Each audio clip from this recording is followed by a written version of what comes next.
Pemirsa Intens Investigasi, seperti kita ketahui bersama, buntut dari beredarnya video anggota DPR tengah berjoget-joget di gedung DPR, MPR RI.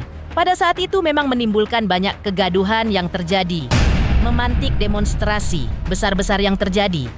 Puncaknya mungkin terjadi saat kediaman beberapa anggota DPR yang juga selebriti tanah air seperti Uya Kuya, Eko Patrio, dan Nafa Urbah didatangi massa, dirusak, dan bahkan dijarah oleh orang tak dikenal. Lantas, menanggapi isu yang tengah terjadi saat ini, Uya Kuya mungkin bisa dibilang sebagai pihak yang paling terdampak dalam kejadian ini. Meski dalam kemunculannya belum lama ini, ia sempat mengungkapkan bahwa dirinya ikhlas dan menerima semua yang terjadi. Namun beberapa nama pun kini mulai buka suara dan meluruskan hal yang terjadi. Lantas seperti apa kata Tom Liwafa, rekan Uya di DPR, menanggapi kejadian ini? Seperti apa klarifikasinya soal video joget-joget yang dipermasalahkan oleh masyarakat tersebut? Dan lalu benarkah pula di tengah rasa kesedihan Uya dan keluarga bisa sedikit bernafas bahagia? Pasalnya beberapa kucing kesayangannya telah kembali.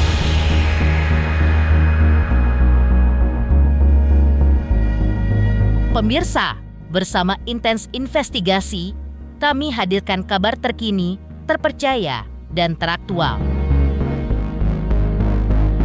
Tetapi sebelumnya, jangan lupa untuk like, subscribe, dan juga share channel YouTube ini.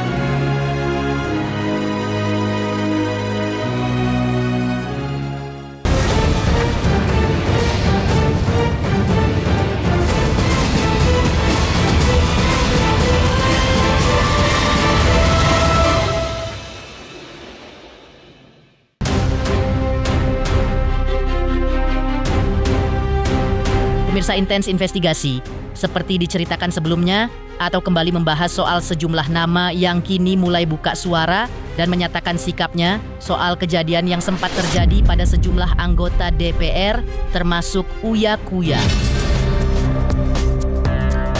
Salah satunya adalah rekan Uya di DPR, Tom Liwafa, menegaskan bahwa video joget-joget tersebut tidak ada hubungannya dengan apa yang dimaksudkan oleh masyarakat saat itu. Secara mengejutkan, Tom juga menambahkan, bahkan video viral tersebut bukanlah peristiwa baru, melainkan rekaman lama yang seolah sengaja disambung-sambungkan. Saya cukup kaget. Yang pertama, peristiwa ini kan sebenarnya kan dimulai tanggal 15 Agustus, di mana kemudian di situ memang di dalam gedung DPR kan ada musik ya dari Unhan, di mana kemudian secara spontanitas teman-teman memang ada yang berjoget di situ. Kebetulan saya juga ada di situ juga sebenarnya. Yang di mana kemudian terjadi peristiwa hujatan, kemudian ada protes daripada teman-teman aktivis, mahasiswa, itu saya benarkan. Kalau seperti itu tuh bagus, karena kan kita negara demokrasi, tentunya aspirasi harus kita dengarkan. Tapi kemudian terjadi peristiwa sampai penjarahan, ya itu yang kita sayangkan. Tidak ada pembahasan tentang tunjangan. Itu kan acara pidato kenegaraan oleh Pak Prabowo Subianto waktu di situ. Kemudian pembahasan tunjangan tidak ada. Karena itu bukanlah merupakan rapat paripurna, tapi itu adalah artinya itu adalah sebuah pidato kenegaraan menyambut 17 Agustus, Pak. Iya, setelah kemudian peristiwa ini terjadi di dunia maya dan di fraksi kita kan juga pasti informasi itu tersebar, maka kita sebagai sahabat pasti akan support kepada Mas Uya Kuya. Yang meskipun saya tahu sebenarnya dari Mas Uya Kuya tersebut, video-video yang beredar itu semua potongan. Mas Uya Kuya sempat diwawancarai beberapa saat yang lalu. Bagaimana wawancara itu sebenarnya bukan wawancara tentang reaction tentang apa yang terjadi di gedung DPR pada waktu perkara. Itu sesuatu yang lain, tapi memang kan ada beberapa potong-potongan video yang memang membuat itu menjadi viral. Padahal setelah peristiwa joget-jogetnya Mas Uya Kuya itu sebenarnya nggak ada sekali reaction sama sekali, sebenarnya seperti itu, Mbak. Videonya kan memang kalau yang joget kan asli. Video Mas Uya wawancara itu kan asli, tapi konteksnya itu sebenarnya bukan ini, bukan video yang dilakukan setelah adanya sebuah ini ya, sebuah peristiwa joget kemudian wawancara. Enggak, wawancaranya itu 2 bulan sebelum sebenarnya.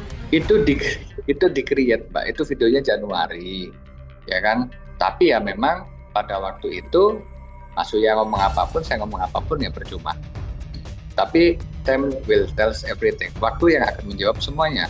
Bahwa itu memang video itu memang disambung-sambungkan. Berkaca dari potongan video joget-joget tersebut, hal itu memang menjadi pemicu utama amarah publik. Apalagi video tersebut juga muncul bersamaan dengan isu kenaikan gaji anggota DPR saat itu. Maka dengan munculnya video tersebut juga seolah banyak yang menilai anggota DPR tidak memiliki empati, khususnya di tengah ekonomi masyarakat yang sedang sulit. Namun Tom Liwafa lagi-lagi menegaskan jika Uya Kuya bukanlah sosok seperti itu. Ia bahkan menceritakan jika mengenal Uya Kuya sebagai pribadi yang bersih, Uya bahkan menurutnya sudah mapan secara finansial sehingga tidak mungkin melakukan hal tersebut. Lebih lanjut, ia juga menambahkan selama ini ia mengenal Uya dari kebaikan hatinya. Apa saja dilakukan, mulai membantu pendidikan hingga diam-diam menanggung biaya pemulangan jenazah tenaga kerja dari luar negeri.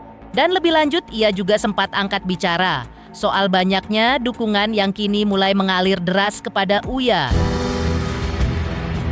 Lantas, seperti ini, kata Tom Liwafa, melanjutkan soal banyaknya kabar yang simpang siur terkait sosok Uya Kuya dan soal ia yang dinilai sebagai biang keladi dari gelombang kemarahan masyarakat.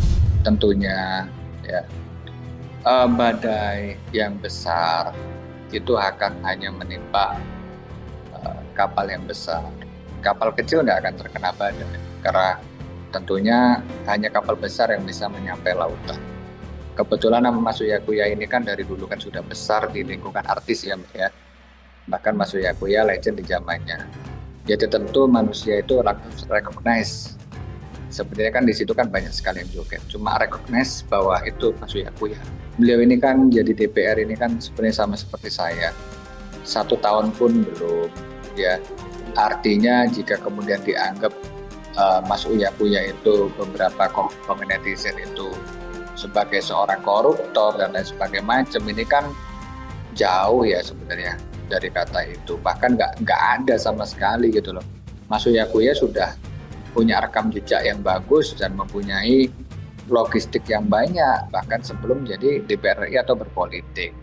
Saya pikir Mas Uya Kuya selama ini kan mereka masuk DPR ini kan untuk membantu lebih banyak orang, Pak. Jadi ya kita kan tahu rekam jejak, kita kan tahu personal brandingnya Mas Uya Kuya sebelum beliau ada di DPR RI.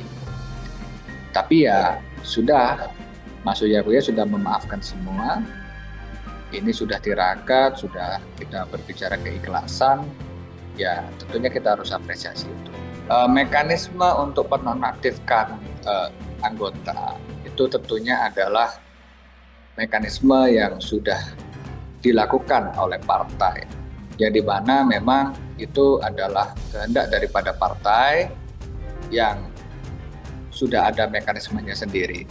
Saya selaku sesama anggota DPR RI sama Mas Uya Kuya, tentunya di situ akan mentaati segala sesuatu, apalagi desaan daripada masyarakat seperti itu, ya itu bagus. Jadi kalau memang kemudian ada punishment, ya kita sebagai kader ya siap untuk kemudian berbenah.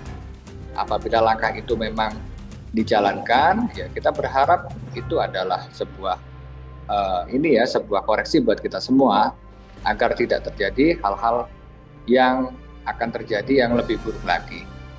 Jadi semoga kemudian berhenti di sini gitu. Kalau misal menyuarakan aspirasi, ya tentu itu wajar untuk masyarakat. Namun memang kembali lagi, Mbak, tadi kan kalau misal kita berbicara mengenai untuk mekanismenya seperti apa, kapasitas saya memang bukan untuk bisa menentukan atau bisa untuk memberikan sebuah komentar tentang itu.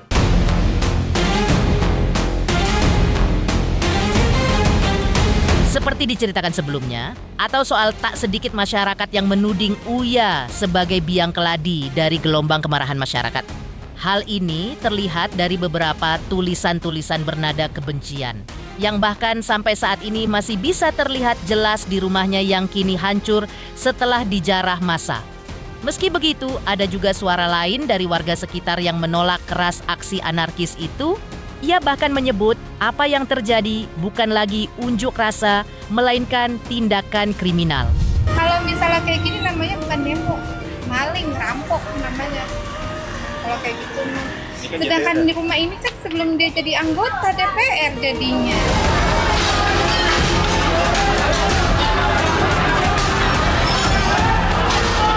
Maling berkedok demo, rampok berkedok demo, katanya dari rakyat untuk rakyat. Rakyat yang mana? Ini aku sudah nggak respect lagi sama demo yang sekarang ini ya. Udah nggak respect lagi. Apalagi yang sampai menjarah rumah Uya Kuya dan ngambil kucing-kucingnya Uya Kuya. Kalian itu maling. Cuma kalian pakai kedok demo supaya apa? Aman. Kalian maling, kalian rampok, kalian lebih parah dari koruptor. Ya. Nggak ada harta kalian. Ini buat kalian yang ngambil kucing-kucingnya Uya Kuya ya. Nggak ada harta kalian di situ. Kalau kalian sakit hati dengan kata-katanya Uya Kuya yang berseliweran di sosial media, kalian balas di sosial media, bukan dengan menjarah rumahnya, dengan menjarah hartanya. Gak ada uang kalian di situ. Kalian bilang dari rakyat untuk rakyat. Gak ada. Dia belum setahun menjabat jadi anggota DPR. Aku bukan bela dia ya, tapi kalian sudah kelewatan sampai menjarah rumah dia, sampai ngambil kucing-kucingnya dia.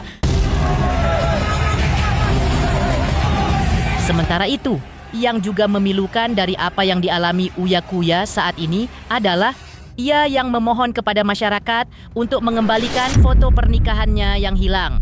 Dalam akun media sosialnya, Uya menulis, "Siapapun yang nemu foto ini, tolong dikembalikan dong. Saya nggak punya lagi fotonya. Taruh aja di depan rumah saya, please." Hal ini juga seolah menambah perih luka yang dialami Uya. Selain rumahnya dirusak, ia juga terancam kehilangan salah satu harta paling berharga baginya tersebut.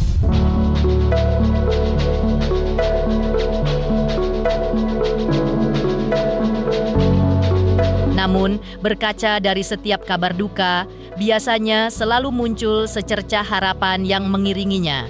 Lewat akun media sosial, diketahui beberapa kucing kesayangan Uya Kuya yang sempat hilang akhirnya mulai kembali ke pelukannya.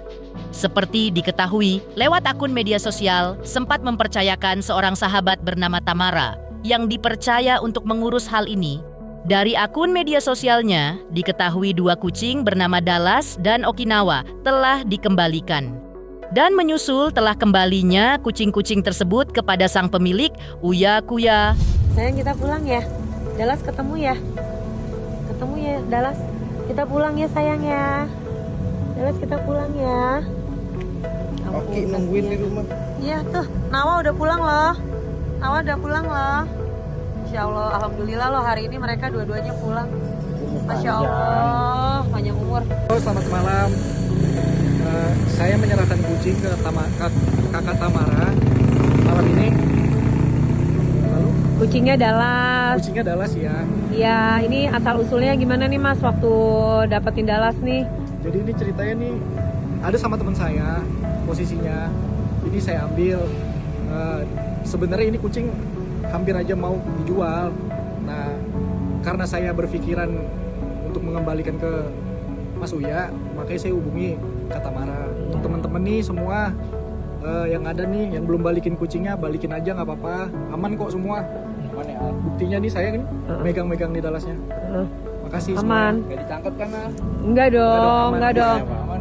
Aman. Pokoknya insya Allah, pokoknya kalau niat baik pasti kita juga baik kok. Amin. Terima kasih banyak Mas Al. Saya yang menemukan kucing Okinawa dan saya berikan kepada Mbak Tamara untuk yang selama ini masih pegang kucingnya, tolong dikembalikan karena kucingnya nggak salah.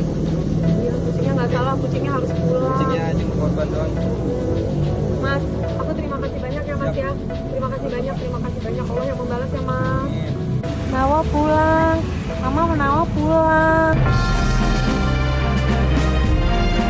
Setelah badai hujatan, penjarahan rumah, hingga kabar kucing-kucing kesayangannya yang mulai kembali, dukungan kepada Uya Kuya tak berhenti sampai di situ. Beberapa rekan lainnya juga sempat angkat bicara. Lantas, seperti apa kesaksian Roy Sakti tentang sikap tulus seorang Uya Kuya? Dan benarkah ada rekayasa di balik video yang kini jadi sorotan publik menurutnya? Selamat untuk Intens Investigasi karena sudah mencapai 3 juta subscribers di YouTube. Sukses selalu dan all the best.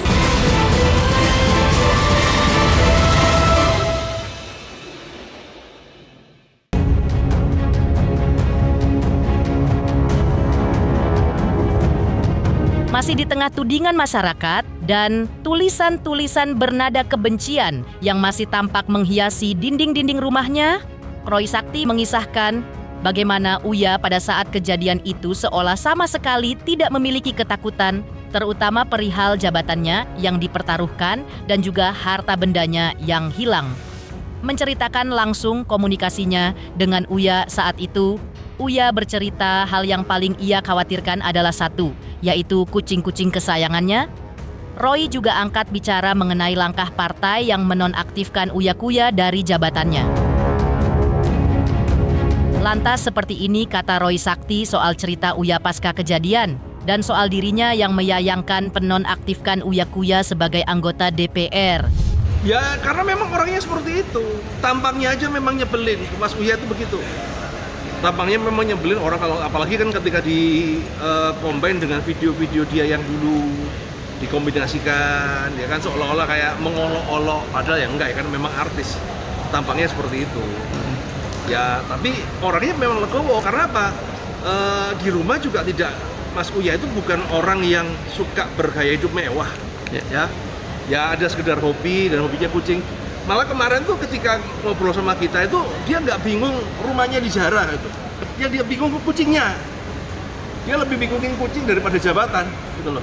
Tapi menyayangkan nggak sih Mas? Maksudnya itu kan bisa dikatakan kan gorengan-gorengan aja ya, video-video lama di sangat disayangkan sekali. Tapi ya kadang-kadang kan kita juga harus lihat. Coba kalau tidak ada penjarahan ke rumah DPR, maka yang kena jara itu ya pengusaha-pengusaha Cina. 98 itu akan kejadian lagi. Maka saya ngomong, Bang Ahmad Syaroni, Mas Uya Kuya, ini kan sebagai martir dari demokrasi. Karena kalau saat itu, di saat kasusnya Afan itu kan tiba-tiba kan masyarakat itu meledak. Itu perlu pelampiasan. Nah, salah satu pelampiasan, bentuk pelampiasan ketika kita lihat di sosial media rumah DPR yang selama ini kita bully apa-apa dijarah. Itu kan seperti kayak lega gitu kan, kelegaan di masyarakat. Ya akhirnya membuat dendam masyarakat terhadap DPR ini reda lah, terlampiaskan. Jadi saya melihatnya seperti itu. Setali tiga uang dengan Roy Sakti, suara pembelaan tampaknya juga datang dari Johnson, seorang advokat yang pernah bertemu langsung dengan Uya, menggambarkan Uya sebagai sosok yang tulus, jauh dari gambaran negatif yang kini beredar di publik. Bahkan, Johnson secara terbuka menyebut adanya kecurigaan bahwa video joget tersebut hanyalah sebuah cipta kondisi yang seolah sengaja diarahkan untuk menjatuhkan segelintir orang, termasuk Uya Kuya. Jujur, saya sangat prihatin sekali. Karena gini, apa yang dituduhkan terhadap beliau itu, saya yakin 100% itu tidak benar. 100% tidak benar. Karena apa? Dari pengalaman saya selama ini, dari apa yang saya lihat, saya saksikan sendiri, beliau ini kan orang yang betul-betul care, orang yang yang lantang terhadap ketidakbenaran, siap bertarung untuk melawan kejoliman gitu. Jadi tuduhan yang soal tunjangan itu mana ada papanya itu ya dibanding dengan harta yang dimiliki oleh Uya Kuya. Dia sebelum jadi anggota DPR, dia ini kan sudah seorang yang kaya raya. Bahkan 5 tahun yang lalu, ya kan, kita sudah mengikuti juga dia. 5 tahun yang lalu dia sudah membeli apartemen atau apa gitu di Amerika sana yang nilainya tuh gila, fantastis itu. Kalau nggak salah hampir mencapai 70 miliar kalau dirupiahkan. Nah, artinya kalau masalah yang katanya tunjangan dan segala macam, saya rasa dia jadi anggota DPR itu bukan mengejar itulah, karena dia sudah kaya, jujur lah, dia sudah kaya. Seperti ada cipta kondisi, saya bilang, seperti ada cipta kondisi yang mengarah ke dia gitu. Ya kalau pikir-pikir joget, banyak kok yang joget, coba diputar itu. Coba kita putar itu, video-video yang berseliweran itu. Lah itu kenapa nggak dijarah mereka? Ya kan, kenapa mereka nggak dijarah? Kenapa mereka nggak diributin? Kok 1-2 orang aja? Karena ketepatan dia artis mungkin ya. Tapi saya berpikir lain. Saya berpikir justru mengarah ke tadi tuh. Jangan-jangan ini memang settingan gitu. Settingan memang mengarah terhadap orang-orang yang vokal gitu. Tapi saya nggak mau bicara yang lain lah ya.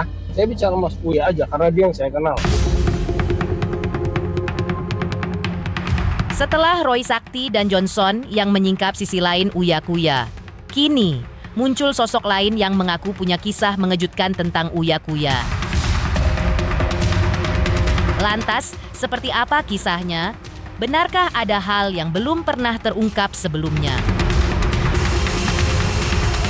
Selamat untuk Intens Investigasi 3 juta subscriber, luar biasa sekali 3 juta. Ya pokoknya semakin sukses lah dan bisa menghadirkan sesuatu yang memang baik untuk diperlihatkan.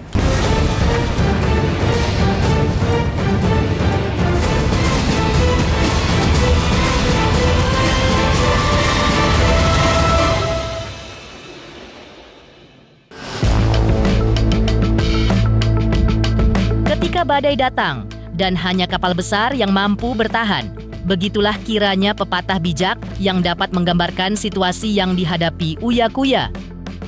Di tengah kerusuhan yang melanda, Uya Kuya rupanya tetap fokus pada tanggung jawab kemanusiaannya. Pasalnya, diceritakan oleh sahabatnya Yuni, yang juga seorang aktivis kemanusiaan. Ketika rumahnya dijarah saat itu, ia lebih mengkhawatirkan pemulangan jenazah PMI atau pekerjaan migran Indonesia yang meninggal dunia di luar negeri saat itu. Hal ini terjadi pada saat hari kedua setelah kejadian. Uya Kuya lantas menghubunginya, bukan untuk membahas kerugian, tetapi untuk memastikan proses pemulangan jenazah berjalan lancar. Oke, nama saya Yuni, kebetulan saya adalah teman Mas Uya Kuya, posisi saya adalah diaspora Hong Kong, dan saya kenal Mas Uya jauh sebelum di partai politik, dan saya bukan teman artis, juga bukan teman sekolah, juga bukan teman partai. Cuman kita punya misi yang sama, yaitu melindungi warga negara Indonesia yang ada di luar negeri dan memberikan edukasi tentang bahayanya scammer ataupun bahayanya jadi anak kaburan, pekerja tidak sesuai dengan prosedur. Jadi kita lebih ke edukasi. Di hari penjarahan itu, malam jam 23.08 menit, itu dia kirim video ke saya. Jadi Mas Uya Kuya sendiri yang kirim video ke saya. Posisi saya masih bisa live karena media sosial saya kan servernya luar negeri. TikTok itu masih bisa live saya posisi waktu itu. Jadi saya matikan live saya cek, saya kaget dong. Saya kaget dan di malam itu nggak bisa berbicara dengan saya. Kayak saya nggak tahu dia down atau tidak down ya. Di hari pertama itu malam gini kita nggak komunikasi, besoknya gitu di hari pertama saya tahu dia sangat berat, kecewa, nadanya kan berat banget ya. Dia bilang baik-baik saja sih, nggak apa-apa sih, kecewa itu pasti, tapi dia bilang nggak apa-apa. Dan di hari kedua saya telepon lagi nih, saya memastikan apakah dia baik-baik saja. Tahu nggak Mbak apa yang dia khawatirkan malahan? Nggak, iya betul, orang lain. Dia mikirin apa? Mikirin jenazah yang saya pulangkan dan uangnya kurang. Pemirsa Intens Investigasi, jangan lupa saksikan terus Intens Investigasi. Dan pastikan jangan lupa untuk like, subscribe, share, dan juga komen. Tim redaksi Intens Investigasi juga mengucapkan banyak terima kasih kepada semua subscribers. Hingga channel Intens Investigasi kini sudah mencapai 3 juta subscriber.